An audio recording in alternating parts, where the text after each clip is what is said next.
McDonald's is about 50 years old, and we started out in California, of all places. A guy called Dick and Mac McDonald got together and invented what they call quick service restaurants. Now we operate in 119 countries.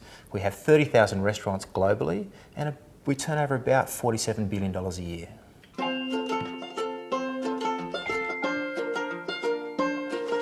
Globally, fast food or quick service restaurants face a number of challenges. One of these is the growing consumer demand for convenience, but for health at the same time.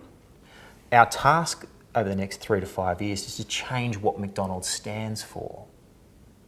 Moving from McDonald's is just burgers and fries to good food fast. I think it's a really hard thing to do because everyone knows McDonald's. We don't suffer from a lot of the other marketing issues in terms of awareness and those kinds of things. In terms of how we position ourselves and differentiate ourselves moving forward, we need to find a way to reconnect with consumers. I think we need to review after 5 and make sure we've got a session. In terms of how we segment the market and why we segment the market at McDonald's Australia, it's really for us about enabling us to be a bit more targeted in the kinds of activities that we do and also in the tone and manner in which we execute them. In the past, we used to segment the audiences by frequency profile. So there's a group of people who ate 4 times a week, once a week, 2 times a week, and that was the way we used to segment the business based on their visit frequency to the organisation.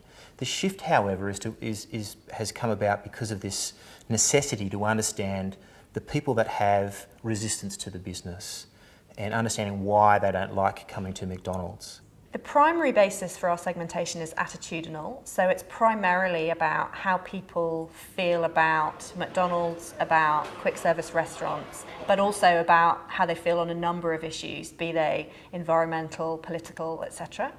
And we have 3 segments that we use to do that: season ticket holders, fair weather fans, and key opinion leaders. Season ticket holders are so called because they are very frequent, loyal consumers. So season ticket holders love McDonald's, they love the brand, they love the corporation, and most importantly, they love our food. Fair weather fans visit McDonald's frequently and visit fast food or quick service restaurants frequently, but they'd really rather be somewhere else. So they tend to visit for reasons other than their own choice: convenience, clean toilets, location, maybe their husband wants to come in, and they're not really in McDonald's because that's where they want to be.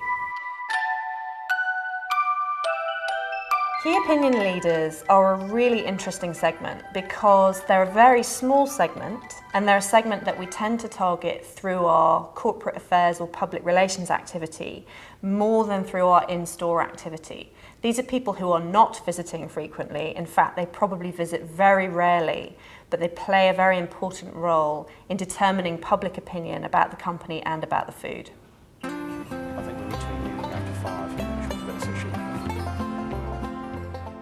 For example, if we're preparing an ad campaign or launching a new product, we will first of all think about which attitudinal segment we're targeting, and then we'll think about gender, age group, geographical location, and so on.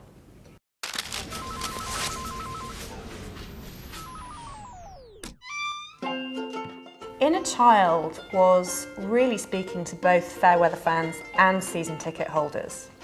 The campaign was developed through an insight that most Australians have very fond memories of their times at McDonald's as a child, but they feel guilty or uncomfortable about visiting now.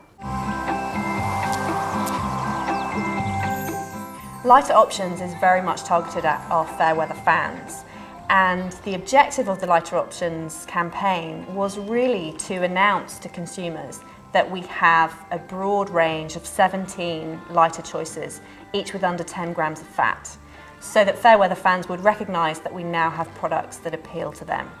Hi, I'm Jess. Because I work here at Macca's, I get a lot of little comments from my mates about the food, my job, and other stuff they think they know. Make Up Your Own Mind is specifically targeted at fair weather fans, but also at key opinion leaders. Make Up Your Own Mind was developed because there are any number of myths circulating about the McDonald's Corporation and also about the way we source and prepare our products. So Make Up Your Own Mind was about giving consumers the facts.